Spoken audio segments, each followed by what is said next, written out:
even look at physicians. I remember when I used to go to a doctor 5 years ago or 10 years ago, and he didn't give me an antibiotic for what I was feeling sick for, I would get angry because I was like, I know that's the quick solution. And we had this whole thing that, you go to your doctor, he prescribes you something and it fixes you.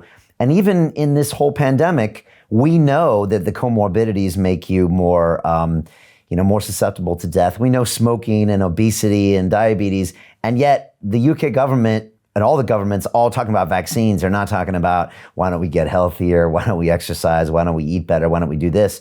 When those factors could make a massive difference. We're still in this whole, write me a prescription type mentality.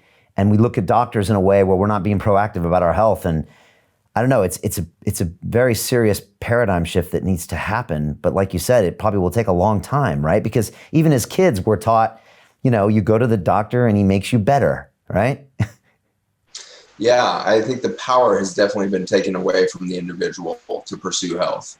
And so with the marbled halls and the white coats and the stethoscopes and all the fancy trappings of MRI machines and CT scans and billions of dollars of laboratories, we give the impression that we know what the hell is going on. And the reality is we have no clue, because we have been going down this wrong avenue of education and believing that the human system is this isolated, system that has to fight off disease, and most importantly, it needs an immune system to kill all microorganisms around it so that it doesn't die, so we don't get infection.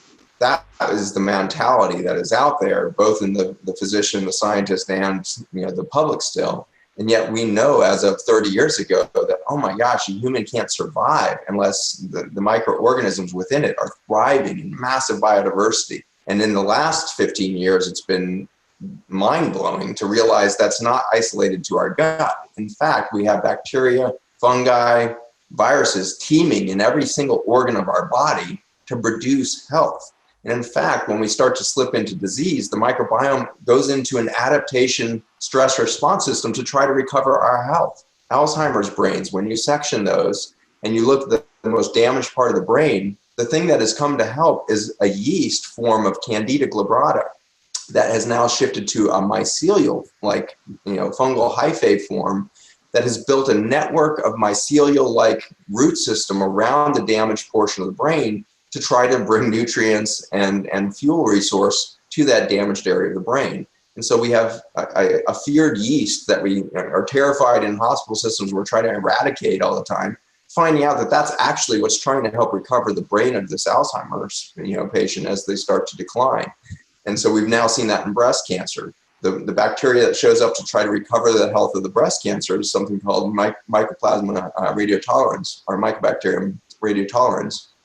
And that species of bacteria is able to thrive in the acidic environment around a breast cancer, and it's able to try to bring again nutrients and fuel production and communication into that space.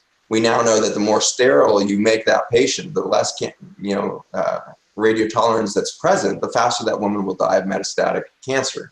And so as you undermine not just the gut soils, but the soils that are within us, the fact that there's microbiome within your brain is just like, that's heresy in my education, just from the early 1990s, that's farther back than I thought for a second. When I said that, I thought that was going to be really recent. But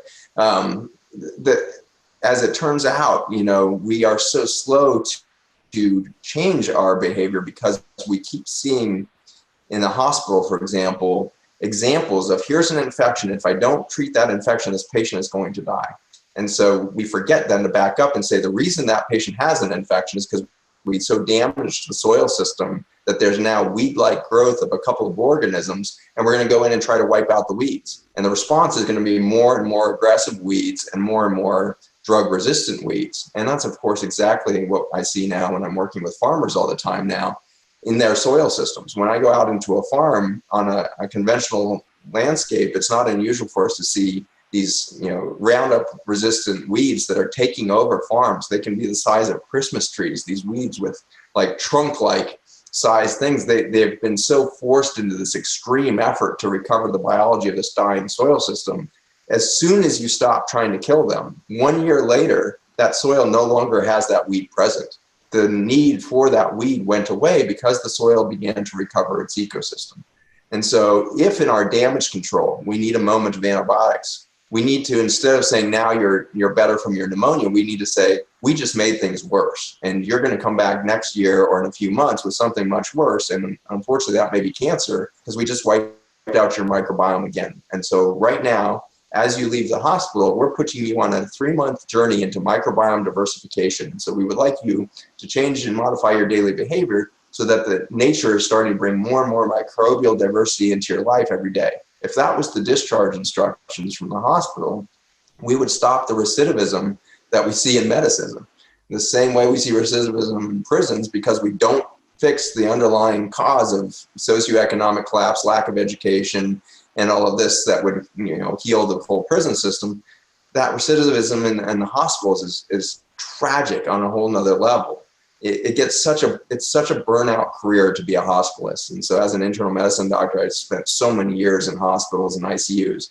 And when you are admitting the same patient for the same freaking condition for the 4th time in a single month, you start to really give up hope. You feel like the finger in the dike of this dam that's breaking of chronic disease across you. And as we see, cancer now reaching 1 in 2 males in the United States will now be diagnosed with cancer before they die. That's mind-boggling. Like that's a doubling of our cancer rate just in the last 30 years or something. So it's so fast now that we're seeing this explosion. Simultaneously, we're seeing almost vertical increases in neurologic degeneration, Alzheimer's, certainly Parkinson's, but down into our children, attention deficit hyperactivity, autism, and the like.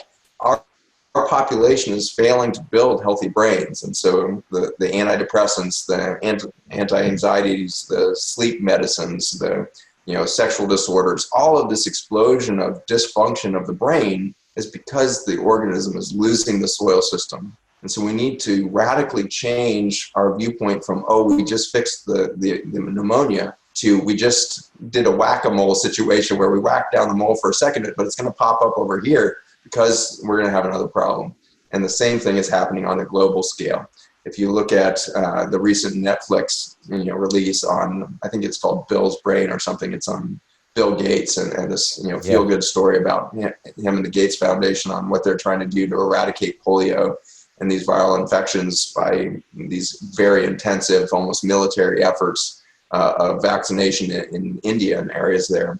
And what you see is they stamp it out in one thing. And in there, he's showing, can't remember who he's talking to at that moment, had been maybe one of his investors or something, but he's showing that, hey, we eradicated it here, but then it popped up over here. So then we implement our system over here in this county and we eradicated that, but then it popped up back over here. So they're doing the whack-a-mole game, not just in a single patient now, but in the whole populations where they can't suppress, the infection, because they're not realizing that they're playing on a 2-dimensional chessboard when in fact biology is 3-dimensional and the microorganisms are through the soil, water, and air systems. And the reason they're there is because we've damaged the system.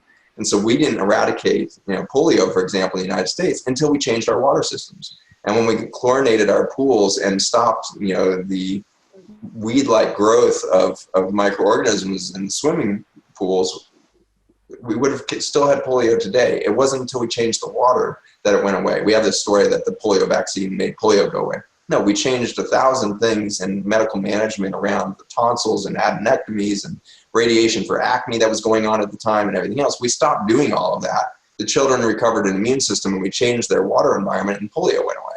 And so we're seeing the inability for that same polio vaccine to eradicate it in India because we're not fixing the underlying problem, which is an abnormal, unbalanced terrain of water and soil systems because there's so much chemical toxicity within those developing countries now.